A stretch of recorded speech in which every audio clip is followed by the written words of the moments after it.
راہول اور مہیش کی محبت۔ میرا نام راہول ہے، عمر 22 سال، اور میں نے ابھی شہر کی سب سے بڑی IT کمپنی میں شمولیت اختیار کی تھی۔ میرے والد ایک چھوٹے شہر سے تعلق رکھتے تھے اور میں نے اپنے خوابوں کے لیے یہاں آ کر دن رات محنت شروع کر دی تھی۔ کمپنی میں سب لوگ مصروف اور سخت نظر آتے تھے، مگر مہیش صاحب نے مجھے فوراً پسند کر لیا۔ وہ 35 سال کے اسٹائلش اور سنجیدہ مینیجر تھے، باہر سے سخت مگر اندر سے کچھ الگ جذبات رکھتے تھے۔ پہلے دن ہی انہوں نے مجھے اپنے میز کے پاس بلا کر بتایا کہ تم میرے ذاتی معاون کی طرح کام کرو گے۔ یہ سن کر میرے دل میں تھوڑا سا ڈر پیدا ہوا، مگر خوشی زیادہ تھی۔ مہیش صاحب کے ساتھ پہلا دن کافی لمبا تھا۔ ہر کام میں وہ مجھے رہنمائی دے رہے تھے اور میں کوشش کر رہا تھا کہ ہر چیز بہتر ہو۔ شام تک جب سب لوگ جا چکے تھے تو میں آخری پروجیکٹ پر کام کر رہا تھا اور تکن سے بینچ پہ بیٹھ گیا۔ مہیش صاحب نے دیکھا اور بغیر کچھ کہے اپنے ہاتھ سے کافی بنا کر میرے سامنے رکھ دی۔ میں نے حیرت سے پوچھا، یہ کیا ہے سر؟ انہوں نے مختصر جواب دیا، کام میں توانائی چاہیے۔ میں نے کافی لی اور دل میں محسوس کیا کہ یہ چھوٹا سا قدم بھی کسی بڑے تعاون کی طرح محسوس ہوا۔ اگلے دن سے ہماری بات چیت بڑھنے لگی۔ وہ صرف کام کے بارے میں نہیں بلکہ زندگی کے نظریات بھی بات کرتے، اور میں نے محسوس کیا کہ مہیش صاحب کے اندر بھی کچھ تنہائی ہے جو انہوں نے کبھی کسی کو نہیں دکھائی۔ ایک دن ہم دونوں ایک پیچیدہ منصوبے پر کام کر رہے تھے۔ میں کمپیوٹر کے قریب جھکا ہوا تھا اور مہیش صاحب میرے کندھوں کے پاس بیٹھ کر کچھ اصلاحات سمجھا رہے تھے۔ اچانک ان کے ہاتھ سے میرا ہاتھ ٹکرا گیا۔ ایک لمحے کے لیے اچانک اور گرم لمس ہوا۔ میرا دل زور سے دھڑکا اور چہرہ تھوڑا سرخ ہو گیا۔ میں نے فوراً ہاتھ ہٹا لیا، مگر اندر ایک عجیب سی کشش محسوس ہوئی۔ معاف کرنا، انہوں نے دھیمی آواز میں کہا، اور میں نے نیچی نظر سے جواب دیا۔ وہ رات گھر کر میں کئی گھنٹے اسی غیر ارادی لمس کے بارے میں سوچتا رہا، اور میں جان گیا کہ یہ احساس کسی عام احترام سے زیادہ تھا۔ مہیش صاحب بھی محسوس کر رہے تھے کہ وہ جان بوجھ کر میرے قریب آ رہے ہیں۔ یہ ایک قسم کی عادت بن رہی تھی، ایک خاموش لگاؤ۔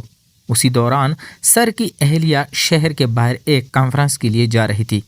اگلے دن سے دفتر کا ماحول کچھ الگ محسوس ہوا۔ مہیش صاحب اکثر میری طرف دیکھ کر مسکراتے تھے اور میں بھی خود کو ان کے قریب محسوس کرنے لگا۔ ایک دن ہم دیر تک پروجیکٹ پر کام کر رہے تھے۔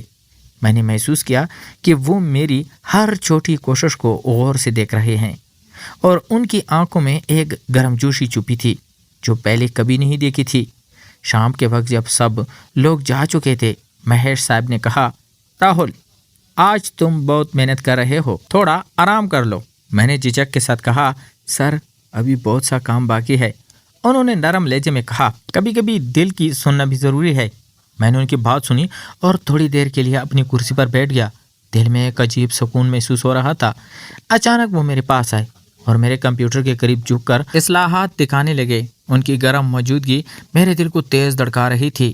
میں نے ان کی باتوں پر توجہ دی، مگر اندر ایک ہلکی لرزش محسوس کی۔ یہ پہلی بار تھا جب میں نے اپنے دل کی دھڑکن پر قابو نہیں پایا۔ مہیش صاحب نے اپنی طرف سے بے ساختہ ایک مسکراہٹ دی اور میں نے اپنے اندر کی الجھن کو محسوس کیا۔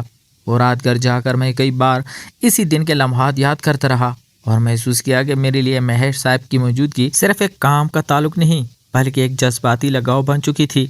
اگلے دن چند دنوں میں ہماری گفتگو اور قریب ہونا بڑھتا گیا۔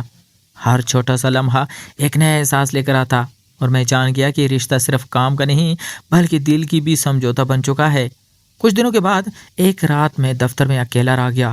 مہیش صاحب بھی کچھ دیر کے لیے واپس آئے تاکہ پروجیکٹ سے اہم مسائل دیکھ سکیں۔ وہ میرے پاس بیٹھے اور خاموشی سے کمپیوٹر کی اسکرین دیکھنے لگے۔ پھر اچانک کہا، راہل، تم نے آج جو قدم اٹھایا ہے اس نے مجھے بہت متاثر کیا۔ میں نے سر ہلایا اور دل میں ایک عجیب سا سکون محسوس کیا۔ تھوڑی دیر بعد وہ قریب آئے اور اپنی کرسی میرے قریب کر دی۔ ان کی موجودگی میں دل کی دھڑکن تیز تھی، مگر میں کوشش کر رہا تھا کہ باہر سے معمولی سا برتاؤ دکھاؤں۔ مہیش صاحب نے میری محنت کی تعریف کی اور کہا، کام کے ساتھ دل بھی لگاؤ، یہ زندگی کا سب سے اہم سبق ہے۔ میں نے ان کی آنکھوں میں گرم جوشی دیکھی اور دل میں ایک خاموش خوشی محسوس کی، جیسے کسی نے میرے اندر چھپی امید کو جگا دیا ہو۔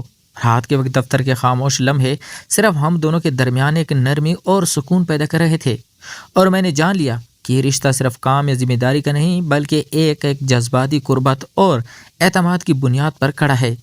میں نے محسوس کیا کہ میں ان کے لیے صرف ایک معاون نہیں بلکہ ایک اہم اور قریبی ساتھی بن چکا ہوں، اور مہیش صاحب بھی خاموشی سے یہ سمجھ رہے تھے کہ وہ میرے لیے صرف ایک باس نہیں بلکہ ایک رہنما اور تحفظ کا احساس ہے۔ اس رات دفتر کی خاموشی میں ایک نئی قسط کا آغاز ہوا، جہاں ہم دونوں کے دل ایک دوسرے کی طرف کھینچے جا رہے تھے اور مستقبل کے ہر لمحے میں ایک دوسرے کے لیے ایک چھپی ہوئی حمایت اور سمجھ پیدا ہو رہی تھی۔ اگلے دن دفتر کا ماحول کچھ نرمی لیے ہوئے تھا۔ مہیش صاحب اکثر میری طرف دیکھ کر مسکرا دیتے اور میں بھی ان کی آنکھوں میں چھپی گرمجوشی محسوس کرتا۔ پروجیکٹ کی تیاری کے دوران ہم دونوں ایک چھوٹے روم میں رہ کر ڈیزائن پر کام کر رہے تھے اور ہر لمحہ ایک دوسرے کے قریب آنے کا احساس دلا رہا تھا۔ میں نے محسوس کیا کہ مہیش صاحب کے بات کرنے کا انداز، ان کی ہلکی مسکراہٹ اور چھوٹے چھوٹے گیسچر میرے دل کو تیز دھڑکا دیتے ہیں، اور میں کوشش کرتا کہ اپنی نگاہیں نیچے رکھوں، مگر دل کی دھڑکن کو چھپانا مشکل تھا۔ شام کے وقت جب کام ختم ہونے لگا اور میرے پاس آئے اور کہا، راہل، آج تم نے جو محنت کی اس نے مجھے واقعی متاثر کیا۔ میں نے سر ہلایا اور دل میں ایک عجیب سکون محسوس کیا۔ تھوڑی دیر کے بعد وہ میرے قریب بیٹھ گئے اور میں نے محسوس کیا کہ میرے دل کی دھڑکن ان کی موجودگی میں اور بھی تیز ہو گئی ہے۔ وہ خاموشی سے میری محنت دیکھ رہے تھے اور میں نے دل ہی دل میں یہ سوچا کہ شاید یہ رشتہ صرف کام کا نہیں بلکہ ایک جذباتی قربت اور اعتماد کی بنیاد پر کھڑا ہے۔ اسی دوران کمپنی میں ایک نئے پروجیکٹ کی ذمہ داری میرے اور مہیش صاحب دونوں کے حصے میں آئی اور ہمیں رات دیر تک کام کرنا پڑا۔ دفتر کی خاموشی صرف ہمارے درمیان ایک عجیب سکون اور قربت پیدا کر رہی تھی، اور میں نے محسوس کیا کہ میں اب صرف ایک معاون نہیں بلکہ ایک اہم اور قریبی ساتھی بن چکا ہوں۔ مہیش صاحب کی خاموشی اور نگاہیں میرے لیے ایک نئی دنیا کی طرح تھی، جہاں میں محفوظ اور سمجھا ہوا محسوس کر رہا تھا۔ رات کے آخر میں جب سب لوگ جا چکے تھے، وہ مجھ سے بولے، راہل، کبھی کبھی دل کی سننا بھی ضروری ہے، صرف دماغ سے نہیں۔ میں نے ان کی بات سنی اور دل میں ایک چھپی خوشی محسوس کی، جیسے کسی نے میرے اندر امید جگا دی ہو، اور میں جان گیا کہ یہ رشتہ اب صرف کام یا ذمہ داری کا نہیں بلکہ ایک خاموش اور گہری محبت کی طرح بن چکا ہے۔ چند دنوں بعد پروجیکٹ کی محنت اور دیر رات تک کام کرنے کے بعد مہیش صاحب اور میرا رشتہ اور بھی گہرا ہو گیا۔ ایک رات ہم دونوں دفتر میں اکیلے رہ گئے اور انہوں نے مجھ سے کہا، راہل، تم ہمیشہ اپنے کام میں اتنی لگن سے کام کرتے ہو، یہ دیکھ کر دل خوش ہو جاتا ہے۔ میں نے سر ہلایا اور خاموشی اختیار کی، مگر دل میں ایک عجیب گرم جوشی محسوس ہو رہی تھی۔ وہ قریب آئے اور میری طرف دیکھ کر مسکرائے۔ ان کی نگاہوں میں ایک نرمی اور تحفظ تھا جو مجھے اندر سے چھو رہی تھی۔ میں نے محسوس کیا کہ میں ان کے لیے صرف ایک معاون نہیں بلکہ ایک اہم اور قریبی ساتھی بن چکا ہوں، اور یہ احساس مجھے حیرت اور خوشی دونوں دے رہا تھا۔ رات کے وقت دفتر کی خاموشی صرف ہمارے درمیان ایک نئی قربت پیدا کر رہی تھی، اور میں نے دل ہی دل میں سوچا کہ یہ رشتہ اب صرف کام یا ذمہ داری کا نہیں بلکہ ایک خاموش اور جذباتی لگاؤ کی بنیاد پر کھڑا ہے۔ وہ کچھ دیر خاموش بیٹھے رہے اور پھر دھیمی آواز میں کہا، راہل، کبھی کبھی دل کی سننا بھی ضروری ہے، صرف دماغ سے نہیں۔